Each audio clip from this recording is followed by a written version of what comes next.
A druid could spend 20 years in training, and for most of that time, he was memorizing verse, because everything he was being taught lived in his head and nowhere else, and writing any of it down was forbidden to them.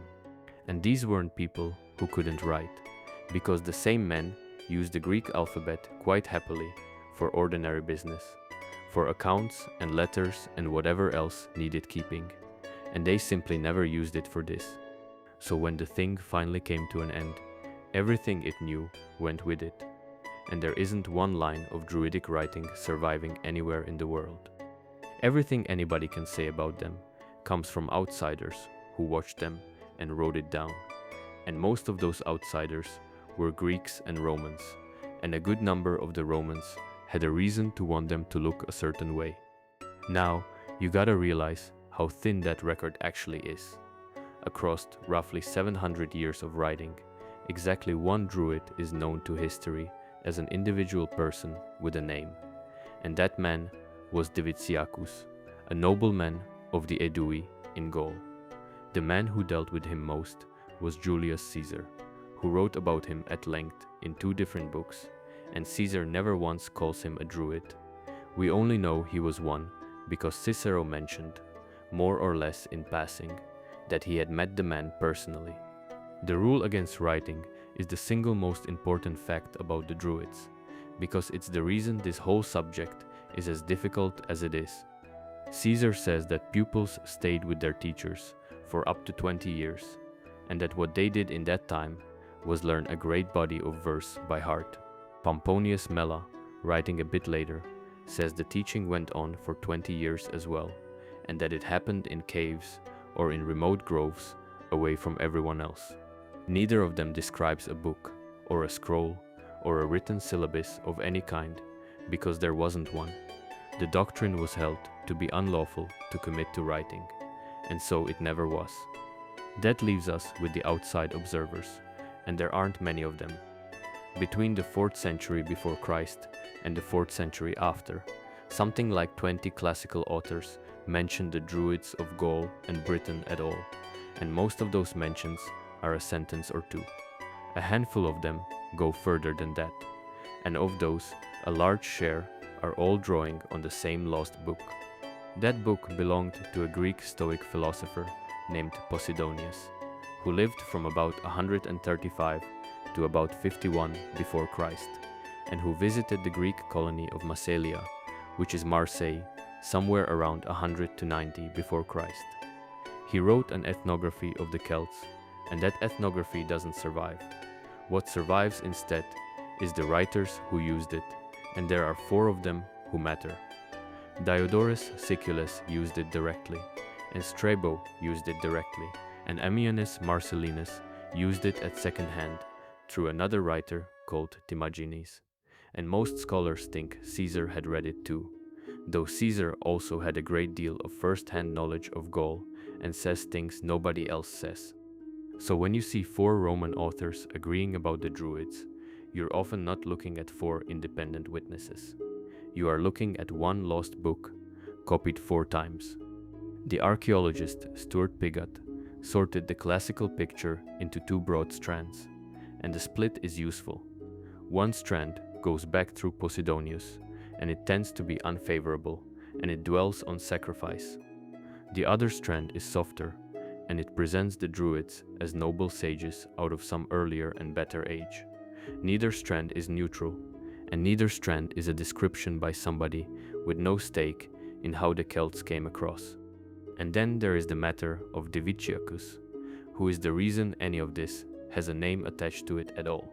Cicero, who was a contemporary, records that he personally knew a Gaulish Druid, and that the Druid was Divitiacus of the Aedui. Caesar knew the same man far better, because Divitiacus was a Gaulish leader who spent the whole conquest on Rome's side, and Caesar describes him as the one person in Gaul in whom he had absolute confidence. Caesar writes about his politics and his family and his tearful pleading on behalf of his brother, and across all of it, he never says the word Druid. So the only individual Druid in the ancient record is a man whose closest Roman associate somehow never mentions the thing that makes him interesting to us. That is the quality of evidence we are working with here. The office is older than every single record of it, and we know that because of the word. The English word Druid comes through French from Latin, and the Latin comes from Gaulish Druids, and behind the Gaulish sits a Proto-Celtic noun that linguists reconstruct as Druids. Proto-Celtic is generally dated to the late Bronze Age, somewhere around 1200 to 900 before Christ, and the homeland is usually associated with the Urnfield culture of Central Europe, and then the early Hallstatt Iron Age after it. So the word for this office was already in the language centuries before any Greek or Roman ever set eyes on a Celt, let alone wrote one down. And the word didn't travel through time on its own either. The same reconstruction gives you the poet, bardos, and the seer, wotis, standing alongside the druid, and it gives you the sacred grove, nemetom, as the place where things happened, 3 kinds of learned men, and a place to do it in, all of it reconstructable back into the Bronze Age. The meaning is a bit of an argument, though it's a settled one now. The second half of the word comes from an Indo-European root, meaning to see or to know. The first half was disputed for a long while, but most scholars now trace it to a root meaning oak, which by extension also carried the sense of strong or firm. So Druids comes out as something along the lines of oak knower, or knower of trees, or the priest with strong insight. Pliny the Elder had already guessed at the oak connection back in the 1st century after Christ, though he was guessing from the Greek word for oak rather than the Celtic one, so his reasoning was wrong even where his answer wasn't far off. And there's one more curiosity in it, which is that in both Irish and Welsh, the descendants of this word, drui and dry, could also mean the wren, a small bird that both traditions treated as prophetic. The people themselves show up in the Greek record early. Hecataeus is using the word keltoi by about 517 before Christ. The Hallstatt culture runs from roughly 800 to 500 before Christ, and the Latin culture follows it from around 450, and that is the world the Druids belong to. They are an Iron Age phenomenon, and they have nothing whatsoever to do with the great stone monuments, because Stonehenge and everything like it was finished more than 1,000 years before a Druid appears in any source at all. And the earliest Greek notices, from the 4th and 3rd centuries before Christ, are interesting for how they file these men. They put the Druids in the same category as the Persian Magi and the Indian Gymnosophists, and those were categories for foreign philosophers. Diogenes Laertius reports that the Druids were counted among the founders of philosophy, and he traces the idea back to a lost work attributed to Aristotle and to a book of philosophical successions from the 2nd century before Christ. That is the first picture anybody has of them, and it's a respectful one, and it's going to change a great deal once the Romans arrive with an army. The thing that struck the classical writers hardest was not the religion at all, and it was the standing these men had. The orator Dio Chrysostom compared Druidic power to that of the Persian Magi and the Egyptian priesthood and the Indian Brahmins, and he said that kings could decide nothing without them. Diodorus and Strabo, working from Posidonius, describe Druids arbitrating public and private disputes, and they both describe something stranger, which is Druids walking in between 2 armies that were already drawn up and about to fight, and stopping the battle. Caesar's account is the fullest one anybody has, and it's worth going through properly. He says the Druids were one of the 2 honored classes of Gaul, sitting alongside the horsemen, and that between them, those 2 classes were the only people who counted for anything. He says the Druids conducted public and private sacrifices and expounded religious questions. He says they judged nearly all the disputes there were, over crime, over inheritance, over boundaries. He says their harshest punishment was to exclude a person from sacrifice, which sounds mild until you understand that it meant you were cut out of the community entirely. He says they had a single head who held the office for life, and that when he died, the successor was chosen by a vote, or, if nobody could agree on one, by force. He says that once a year they assembled at a consecrated place in the territory of the Carnutes, which was reckoned to be the center of all Gaul. He says they paid no tax and did no military service. And he says that the teaching was believed to have started in Britain, so that anybody wanting to study it properly went there to do it. Now, you gotta realize what a strange shape that is. Judges first and priests second, spread across tribes that were otherwise quite happy to fight each other, meeting once a year in one agreed place, exempt from the two obligations that fell on everybody else. That is not really the shape of a church, and it is much closer to a professional class holding a legal monopoly. The learned class comes in 3 orders in every version we have, though the writers do not agree on the middle term. Diodorus gives you bards and druids and seers.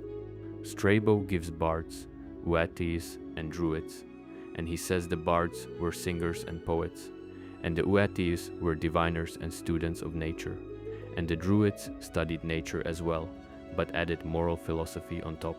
Ammianus, following Timagenes, gives bards and eheges and druids.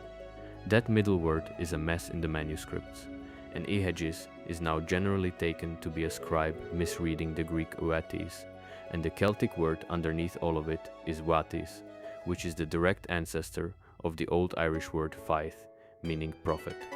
But there is a problem with all of this, and it needs saying now rather than later, because it colors everything that follows. Ronald Hutton has pointed out that although Caesar makes the Druids a major power in Gaul, they don't appear in his narrative of the actual fighting, and they don't appear in his account of the British expeditions either. They appear only in one self-contained survey of Gaulish society, which sits in the middle of the book as a separate essay dropped into a war diary, and his continuator Aulus Hirtius doesn't mention them anywhere either. Hutton reads that portrait as shaped to Caesar's own ends, with the Druids learned enough to make Gaul worth annexing, and organized enough to look like a political threat, and barbaric enough to make conquering the place a favor to everyone involved. Jean-Marie Payer makes the same observation and adds the detail about Diviciacus, that the one man Caesar could have called a Druid is the one man he never does. Other scholars have gone further than that. Sean Dunham and Bernhard Meyer have argued that most of the functions Caesar hands the Druids are actually the functions of the Roman senatorial priesthoods, projected onto a foreign people, and Meyer notes that Caesar's line about the Germans having no Druids at all served rather neatly to make the Rhine look like a natural border. On the other hand, Miranda Aldhouse Green thinks the account is the richest and one of the most reliable we have, and her reasoning is practical. Caesar was writing about a people that other Roman officers were also reporting on, and inventing a whole fictional class system for them would have been an odd risk to take for very little gain. Jane Webster adds a version of the same point from another angle, which is that the features found only in Caesar, the cross-tribal order, and the arbitration, and the annual assembly, and the tax exemption, are exactly what you would expect from Druids in a Gaul that had not yet been conquered, whereas the later writers were describing an older Gaul that no longer existed. There isn't any way to settle that, and so it stays unsettled for the rest of this. The doctrine everybody remarked on was the one about the soul. Caesar reports that the Druids taught that souls do not perish, and that after death a soul passes from one person to another, and he adds his own reading of why that mattered, which is that the belief removed the fear of death and made men braver in a fight. Diodorus made the comparison explicit and said it was the same idea Pythagoras had, that souls are immortal and after a fixed span of years live again in another body. Valerius Maximus and the poet Lucan both repeat the notice, and the whole thing might not even be true. Meyer's objection is a good one, because the transmigration doctrine turns up only in the sources that run back through Posidonius, and neither the earlier Greek writers nor the later Irish material backs it up. There's also a practical problem with the Pythagoras comparison, because the Pythagoreans were vegetarian precisely on the grounds that a soul might have ended up in an animal, whereas the Celts sacrificed and ate animals in enormous quantity, by the account of the same ancient observers and by the archaeology as well. So the comparison may be a Greek reaching for the nearest familiar thing, in a part of Gaul where Greek ideas were already in the air. Caesar also credits them with teaching about the stars and their movements, and the size of the world and the earth and the nature of things. And he mentions one small habit that has stuck in people's minds ever since, which is that the Gauls reckoned time by nights rather than by days. The one object that makes any of this concrete is the Coligny calendar. It was found in 1897 at Coligny in eastern France, together with the broken pieces of a life-size bronze statue of a naked man holding a spear. The calendar is a large bronze plaque, originally about 135 centimeters wide, and it survives in 73 fragments, which is maybe 40% of the original. It's written in the Gaulish language using Latin letters and Roman numerals. What it lays out is a lunisolar cycle running 5 years with 12 lunar months to the year and an intercalary month slotted in periodically, 62 months in all across the table. Every month is marked either MAT, meaning good, or ANMAT, meaning not good, and there are runs of days marked IVOs, meaning festival, and those runs fall in 4 places and cut the year into quarters. The mechanics of how the whole thing keeps time are fiendish, and scholars still argue over whether the 5-year plaque belongs inside a 19-year cycle or a 30-year one. What matters here is a good deal simpler than the mechanics.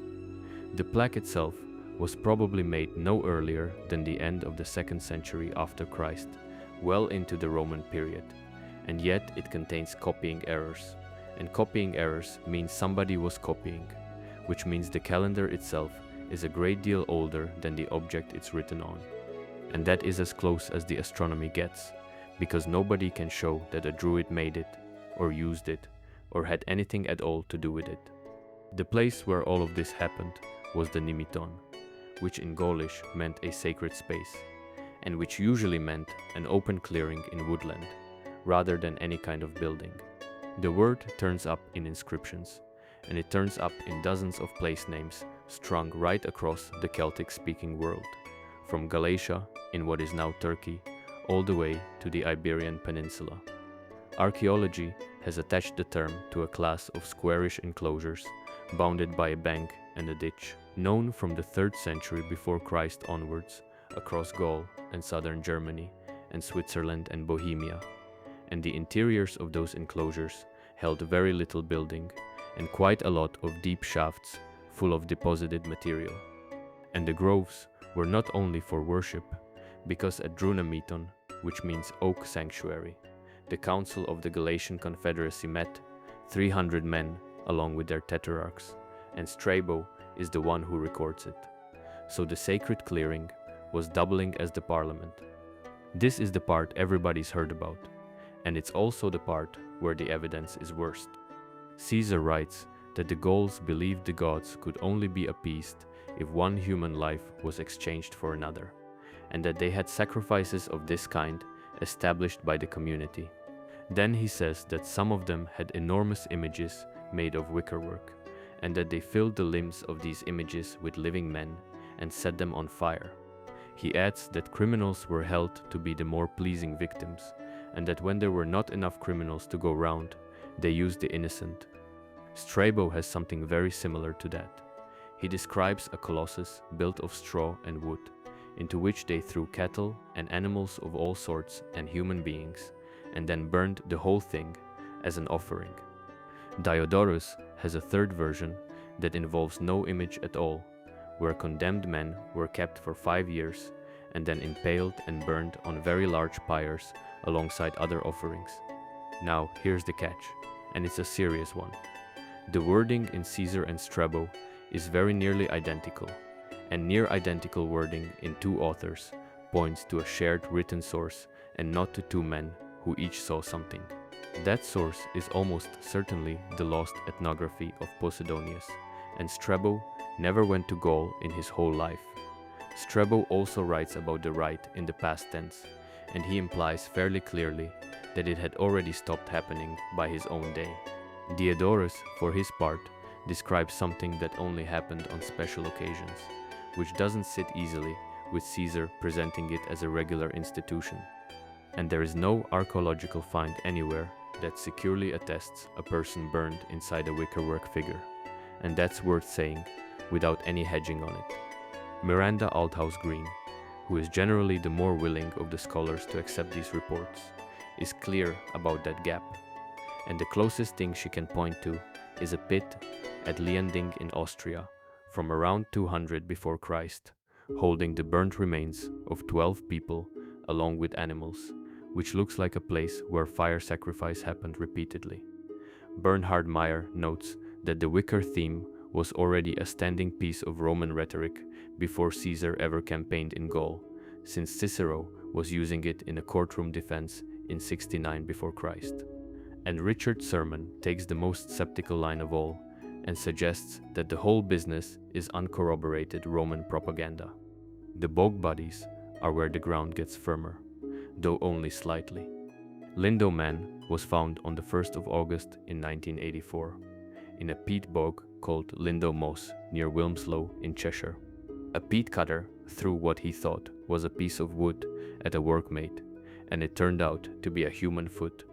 The dating's been awkward because samples have come back across a 900-year spread, but the body itself has been placed somewhere between 2 before Christ and 119 after. He was a man in his mid-20s, around 170 centimeters tall and healthy. His beard and mustache had been trimmed. His teeth had no cavities, and his fingernails were manicured, which suggests he hadn't done much rough work with his hands. He was naked, apart from a band of fox fur on one arm. The injuries are the whole reason anybody talks about him. Something relatively blunt struck the top of his head, hard enough to fracture the skull and drive fragments into the brain, and the swelling at the edges of that wound shows he was alive afterwards, possibly for several hours.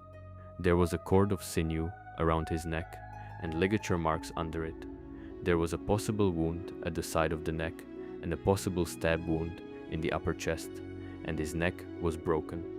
His last meal was mostly barley, in the form of slightly charred bread, and in his stomach there was mistletoe pollen, which puts his death in March or April. Anne Ross and Don Robbins argued that he was a high-ranking Druid, sacrificed in a desperate attempt to stop the Roman advance, and they tied him directly to the events of the year 60. It's a good story, and the evidence doesn't support it. Robert Connolly has pointed out that the sinew could have been an ornament, and the ligature marks could have come from the body swelling after it was submerged, and that a naked body in a bog is also what a robbery victim looks like. Hutton has pointed out that the dating range runs late enough that the man could have died after Rome had already outlawed human sacrifice in the region. And Jody Joy of the British Museum put it about as plainly as anyone has, saying the jury is still out on these bodies, on whether they were aristocrats or priests or criminals or outsiders, and on whether they went to their deaths willingly or whether they'd been executed. So this needs saying flatly, because the popular version of it gets this wrong constantly.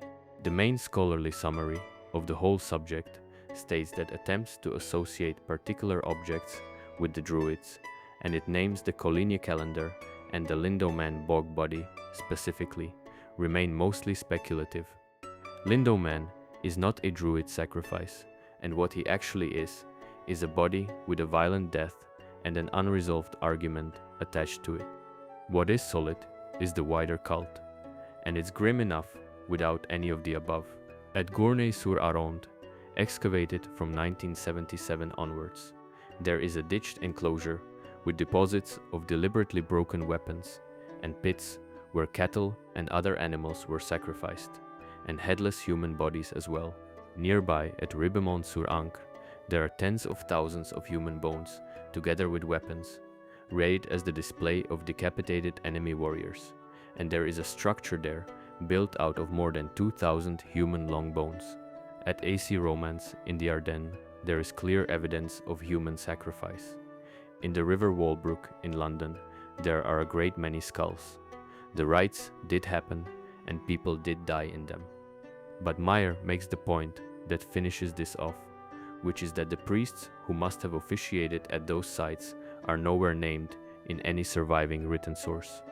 We've got the altars, and we've got the bones, and we haven't got the men. And the men doing all of this had no idea that the record of them was about to be written by the person who conquered them. The Gallic Wars ran from 58 to 50 before Christ, and they ended with Gaul inside the Roman Empire. Now, you gotta realize what that means for the sources. The single fullest description of the Druids that exists anywhere is a chapter sitting inside the campaign diary of the man who ended them. It isn't a hostile document exactly, and it isn't an admiring one either. And it was written by a serving general who needed the Senate and the Roman public to understand his war in a particular way. Ruth Bryndale describes the whole work as a propaganda piece, and Caesar's numbers elsewhere in it have been picked apart badly by historians, and one of them, David Hennigy, called Caesar one of history's earliest and most durably successful spin doctors. And that is the frame sitting around every single fact in the last 3 sections. And Diviciacus spent that entire war on Rome's side. He was a leader of the Aedui, and the Aedui were Roman allies, and he traveled to Rome himself to ask the Senate for help against the Germans and their leader Ariovistus, and while he was there, he stayed in Cicero's house. That visit is the only reason anybody knows he was a Druid. His brother Dumnorix was working against Rome and looking for a kingship of his own, and Caesar was ready to deal with him until Diviciacus wept openly and pleaded on his brother's behalf, at which point Caesar let it go, because the alliance was worth more than the punishment. So the one Druid we can name is a man who lobbied for the empire that was in the process of dismantling his own class. Whether he understood that is not something anybody bothered to write down. Rome didn't deal with the Druids in one stroke, and instead there were 3 measures, and they escalate. Augustus forbade the Druidic religion to Roman citizens, which is a narrow rule, and mostly it's a statement about who gets to be a proper Roman. Under Tiberius, a decree of the Senate went after the Druids together with diviners and physicians, which is a broader net, and it's a more revealing one. And then Suetonius says that Claudius, who ruled from 41 to 54 after Christ, abolished the cruel and inhuman religion of the Druids altogether. Why Rome bothered is genuinely argued over, and there are 2 main answers to it. The first, associated with Hugh Last, is the obvious one, which is that Rome objected to human sacrifice. That one has some force, though Roman attitudes to human sacrifice were more complicated than people assume, and the barbarity of the practice was also extremely convenient as a justification for conquest, which makes it hard to separate the principle from the excuse. The second answer is Jane Webster's, and it is about politics rather than morals. Her argument is that what Rome actually feared was prophecy. Augustus burned prophetic books, and diviners were expelled from Rome again and again over the years, and that pattern hasn't got anything to do with sacrifice and everything to do with who gets to say what the future holds. And there is a specific incident sitting behind that argument. Tacitus reports that after the Capitol burned in the year 69, the Druids proclaimed that world dominion was passing to the peoples north of the Alps. That was said in the same period as the rising of Mericus of the Boii, a man of humble birth who declared himself the champion of Gaul and also a god. Webster reads both together as evidence of revival movements in a conquered province, and Giuseppe Zecchini likewise treated the Druids as a focus of Celtic opposition to Rome. On the other hand, Meyer reads the same material coldly, and comes out somewhere else entirely. He finds no compelling evidence that an anti-Roman Druidry survived into the later 1st century at all, and he suggests that in these passages the word Druid may already mean nothing more than Gaulish fortune teller. Given how fast the Gaulish upper class was Romanizing, he thinks the Druids of the old kind came to an end quite quickly once the provinces were properly organized, without needing any dramatic ending at all. And there is a related argument about timing, because John Creighton thinks the Druids were already declining before the conquest, their role as mediators running up against new kinds of power, while Webster thinks the decline came after. Keep Meyer's version in mind, because the ending of all this looks a lot more like his reading than anybody else's. In the year 60 or 61, the governor of Britain, Suetonius Paulinus, took the army west and attacked the island of Mona, which is Anglesey. Tacitus says he did it because the island had a powerful population and was a refuge for fugitives. There may also have been a more practical reason, because there was copper on Anglesey. The crossing itself is worth a moment of attention. The Menai Strait is about 8 kilometers long, and at slack water the crossing is short and fairly easy. But at full strength, the tidal currents can run at 7.5 knots, with a great deal of turbulence in the narrower sections. So somebody on the Roman side had spent enough time watching that water to know when it was safe to go. Tacitus says Paulinus built flat-bottomed boats to cope with the shallows and the uncertain depths, and that the infantry crossed in those while the cavalry went over at fords, or where the water was too deep, swam beside their horses. And then there is the scene on the far shore, which is the best written passage in the entire record of the Druids, and the only description of them in Britain that anybody has. Tacitus says that on the shore stood the opposing army, packed with armed men, and that between the ranks ran women in black clothing, with their hair loose, waving torches. All around them, the Druids stood with their hands lifted to heaven, pouring out curses. And at the sight of it, the Roman soldiers stopped where they were. Tacitus says they stood motionless and took wounds without moving, because they'd never seen anything like it. Now, you gotta realize how odd that is, coming from Tacitus, because Roman legionaries are almost never described that way by a Roman writer. It isn't a flattering thing to record about your own army, and he recorded it anyway. Then comes the reversal, and it is a quick one. The general shouted at them, and they shouted at each other, and Tacitus says they told themselves not to quail before a troop of frenzied women, and they carried the standards forward and cut down everything in front of them and wrapped the enemy in the flames of their own torches. A garrison was then placed over the conquered island, and the groves, which Tacitus describes as devoted to inhuman superstitions, were destroyed. The timing is the thing that makes this whole episode stick. Paulinus was still occupying the island when word reached him that the province behind him had gone up. The Iceni had risen under Boudica, after Rome ignored the will of her late husband Prasutagus, seized the kingdom, flogged Boudica publicly, and raped her daughters. Camuladunum, which is Colchester, was destroyed entirely. The 9th Legion marched to relieve it, and was cut to pieces, with the infantry killed to a man, and only the commander and some cavalry getting away. Paulinus marched all the way to Londinium, worked out that he didn't have the numbers, and abandoned the city to be burned, and Verulamium went the same way. Tacitus heard that somewhere between 70 and 80,000 people were killed in those 3 towns. When Paulinus finally turned and fought, he had almost 10,000 men, and Tacitus reports that a little under 80,000 Britons fell against some 400 Romans, which is a figure nobody takes at face value, and which nobody can replace with a better one either. And after all of that, Anglesey stayed out of Roman hands for another 16 years, because the conquest of Wales had simply stopped. 5 governors came and went without campaigning in Wales at all. It was Agricola who finished the job in the year 77, and he did it by sending picked auxiliaries who knew the shallows and could swim, carrying their arms and managing their horses with no fleet at all. Tacitus says the islanders were watching for ships and were expecting a naval assault, and that when nothing of the kind arrived, they gave up the island and sued for peace. One more thing has to be said here, because the Anglesey story gets told as though the archaeology backs it.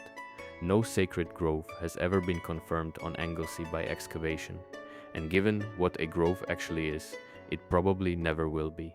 What the island did produce is Lyn Serig Bach, a small lake where late Iron Age ritual deposits, mostly war gear, were thrown in from a rock outcrop over a period around the turn of the era.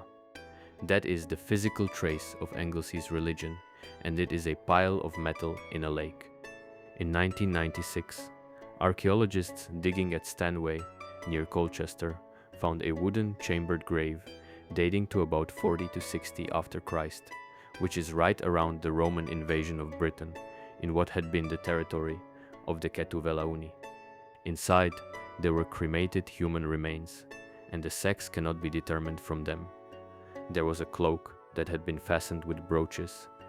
There was a jet bead of a kind thought to carry magical properties.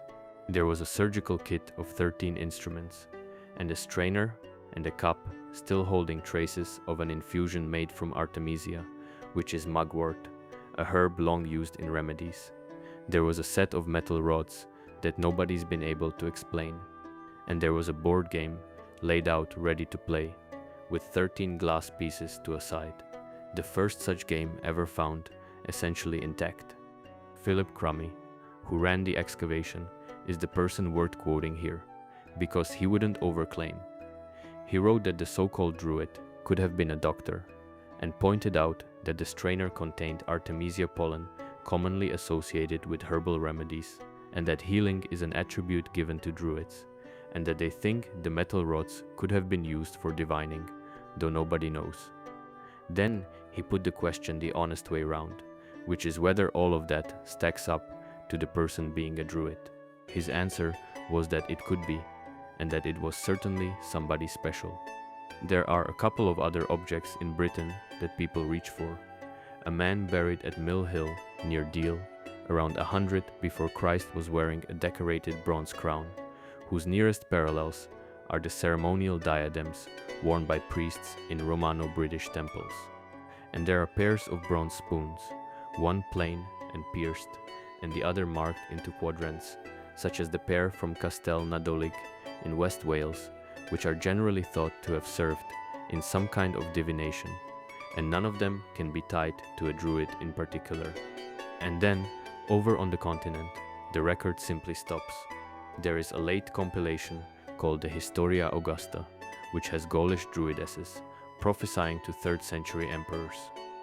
And those episodes are generally taken to be literary invention, and even if you took them seriously, all they would show is that Druid had by then become a costume that a writer could put on a character. And that is the end of it in Gaul and in Britain. But there was one Celtic-speaking country that the Roman army never set foot in. Ireland was never in the empire, and Irish literature is absolutely full of Druids, and that combination is exactly why it's a trap. Take Cathbad, who is the chief Druid at the court of Concobar mac Nessa in the Ulster cycle, and the most fully drawn Druid in Irish literature. He is present at the birth of Deirdre and prophesies her ruinous future before she is out of the womb, and Concobar just ignores him. On another occasion, the young Cuchulainn overhears Cathbad saying that whoever takes up arms on that particular day will win fame that outlasts everybody, but will have a short life, and the boy runs straight to the king and asks to be armed that hour. In one version of the bird stories, Cathbad is Concobar's father, and in another he is a violent man who leads a band of landless warriors, kills 12 people, and takes Ness by force. He isn't a gentle character in any telling of it. Then there is Mug Ruith, the blind druid of Munster, who lived on Valentia Island off Kerry. He could grow to enormous size, and his breath raised storms and turned men to stone, and he wore a hornless bull's hide and a bird mask. He flew in a machine called the Roth Ramach, the oared wheel, which blinded anyone who looked at it and deafened anyone who heard it and killed whatever it struck. He had a fiery chariot drawn by oxen and set with blazing jewels that made night as bright as day, and a black shield speckled with stars, and a stone that turned into a poisonous eel when it was thrown into water. The stories about him are set in wildly different centuries of Irish history, and the poets dealt with that by giving him a lifespan covering 19 kings. And the women are the giveaway here, because the classical sources say nothing whatsoever about female druids, while Irish literature hands the role out freely. Bodemel is a druidess and the aunt of Fionn McCamhill, and she raises him. Birog is the druidess who gets Cian into Balor's tower and who later saves the infant Lug from drowning. Tlachka is Magrue's daughter, who traveled with him and learned his secrets, and whose name is attached to the Hill of Ward in County Meath, where the winter fires were lit at Samhain. Dornol is a druidess who trained Cuchulainn and other heroes in arms, and that is a whole category of person the Greek and Roman writers never mention even once. Now, you gotta realize when all of this was written down, because it changes what it is. Every one of these texts comes to us through Christian clerics writing centuries after Ireland converted, and Magruith shows exactly what that does to a character, because he stood for paganism against the new religion. A redactor made him a pupil of Simon Magus, the sorcerer from the Book of Acts, and had the two of them build the flying wheel together. And in at least 2 poems, he is identified as the executioner who beheaded John the Baptist, bringing a curse down on the Irish people for it. And that isn't preserved memory of anything at all, because that is a monk casting a villain. There was a long argument in Celtic studies about how much of this material is genuine, and it's now largely over. The older nativist position associated with François Leroux and Christian Joseph Guionvarch and with Anne Ross read the medieval Irish material as more or less authentic pre-Christian survival, with a paganism still active in 6th century Ireland that could be reconstructed from the sagas and the saints' lives. Kim McCone argued the opposite in 1990 in a book called Pagan Past and Christian Present, and his case was that this literature owes far less to oral tradition than anybody thought, and far more to Christian Latin learning, and that its picture of the pagan past was serving the church and the patrons who paid for it. McCone's reading is now the mainstream one in the field. Meyer's summary is blunter still, which is that almost every statement in the medieval Irish sources about Druids has to be qualified. The timeline of the conversion is short, and it's worth having straight, because the popular version of it is wrong. Palladius was sent by Pope Celestine as the first bishop to the Irish Christians in 431, and that phrasing matters, because it means there were already Christians in Ireland for him to be sent to. Patrick's mission is traditionally dated to about the same time, with the annals giving 432 for his arrival, though those annals were compiled at least a century later, and nothing in Patrick's own writing can be securely dated at all. His death is variously given as 457, or 461, or 493, and modern historians are split between roughly 460 and roughly 493. The conversion itself took a very long time after that. By the early 6th century, the church had proper dioceses with bishops, and the country was still predominantly pagan. The High Kings kept up pagan practice until the reign of Diarmait mac Serbai around 558, who is traditionally counted as the first Christian High King. And it is only by about 700 that Ireland is at least nominally Christian, with the church fully woven into Irish society. The lives of Patrick that everybody knows were written by Muirchew and Tirichan in the late 7th century, which is roughly a century and a half after the man himself died. In those lives, Patrick is a martial figure who contends with Druids, overthrows idols, and curses kings and kingdoms. He lights the paschal fire on the Hill of Slain in defiance of King Logar, and nobody except Patrick can put it out. And there is one single word in those texts that carries the whole history of this subject. The Irish word druid is translated into Latin as magus, which is the word for a magician. Kim McCone showed that magus was simply the standard Latin equivalent of druid by the middle of the 7th century, and that Muirku built his hostile druids out of scripture rather than out of memory, modeling them on the diviners at Nebuchadnezzar's court in the book of Daniel, and on the Magi, whose report unsettled Herod in the Gospel of Matthew, and the same habit runs on for centuries afterwards. An Irish glossary from the early 10th century presents an old divinatory rite as a pagan custom that St. Patrick banned, and even its explanation of the word is a folk etymology. The best of these scenes is not in a life of Patrick at all, but in Adomnan's life of Columba, written at Iona by one of Columba's successors. Columba goes to the fortress of the Pictish king Bridai by the river Ness, and at that court there is a man named Broishan, who is the king's wizard, and who is holding an Irish slave girl. Columba demands that he free her, and Broishan flatly refuses. Columba walks down to the river, and he tells his companions that an angel has that moment struck the man, and that his cup has fallen from his hand, and he is dying. A few minutes later, 2 messengers arrive from the king to say that's exactly what has happened. Columba then picks a pebble out of the nest and gives it to his own messengers with instructions, which are that if Broishan agrees to release the girl, they should dip the pebble in a cup of water and let him drink, and if he refuses, he dies immediately. Broishan agrees to it. They put the pebble in the water, and it floats, and he drinks, and he recovers. The pebble was kept at the fortress afterwards and used for healing, except that it could never be found on a day when the person was truly going to die. In a second story, Broishan raises a headwind against Columba on Loch Ness, and Columba has the sail put up and goes straight into it, and the boat moves against the wind anyway. These are wonderful stories, and they are not reporting on anything.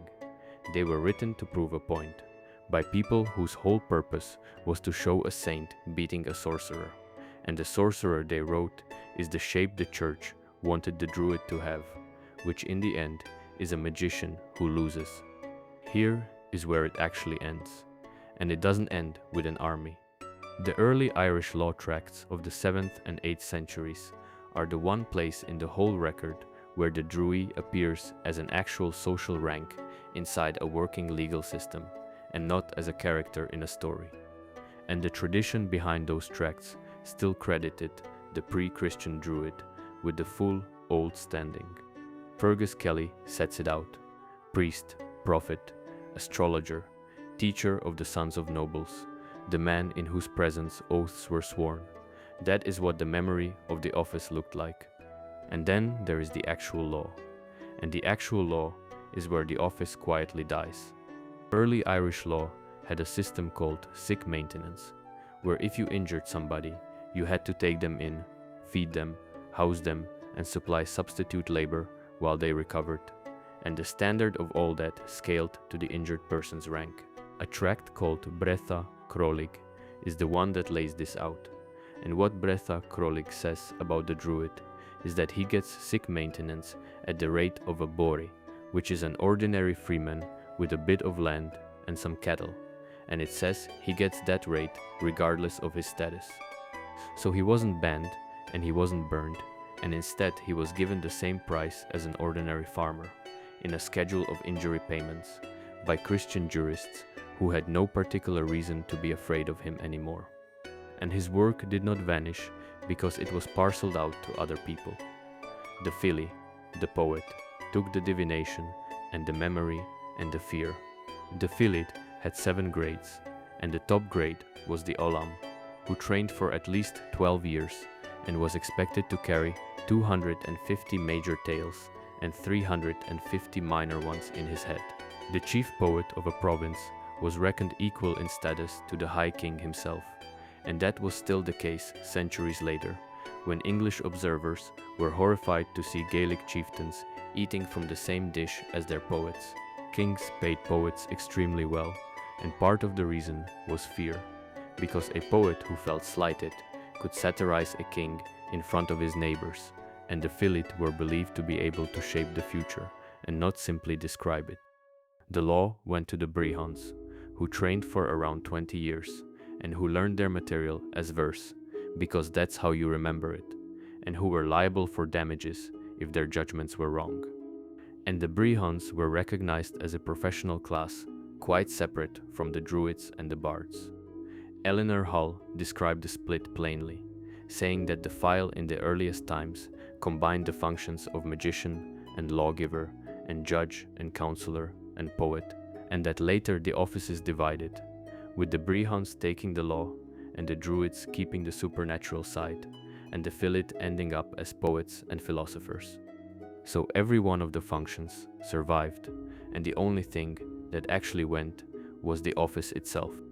And there is one more turn of the knife in the sources themselves, which is that the early Irish material flatly denies any continuity between the medieval poet and the pagan Druid. So they weren't claiming the inheritance, and they were actively disowning it. And then the word itself finishes the job off. Old Irish Druid ends up meaning plain magician or wizard, and that's the standard gloss on it. Middle Welsh drive means a seer and also a wren, and late Old English picked up Druan and Druancraft, meaning magician and magic, borrowed straight out of Irish through the heavy traffic between the two islands from the 7th century onwards. A word that had once meant something along the lines of oak knower now just meant a man who does tricks. Wales is a short and fairly strange footnote to all of this. Druids barely appear in medieval Welsh literature at all, and where they do appear as Derwydden, they function purely as prophets and nothing else. There is a line in the 10th century poem Armes Pridin, usually translated as Druids, foretelling all that will happen, though the standard edition of that poem renders the word as wise men instead. And in the book of Taliesin poem Cadgodiu, the Derwydden prophesy to Arthur about Noah's flood and the crucifixion and doomsday, which is a very Christian set of subjects for a pagan office.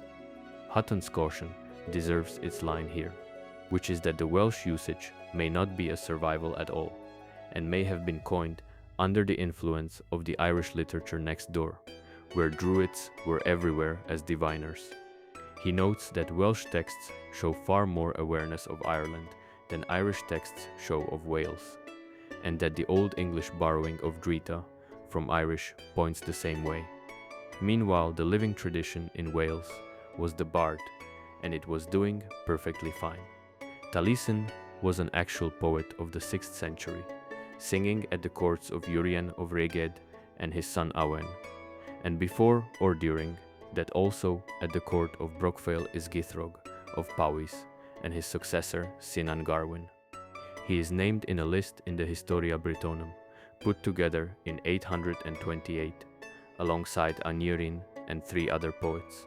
The poet kept that job for another 1,000 years, and the Druid did not. Now, you gotta realize what the distance actually is here.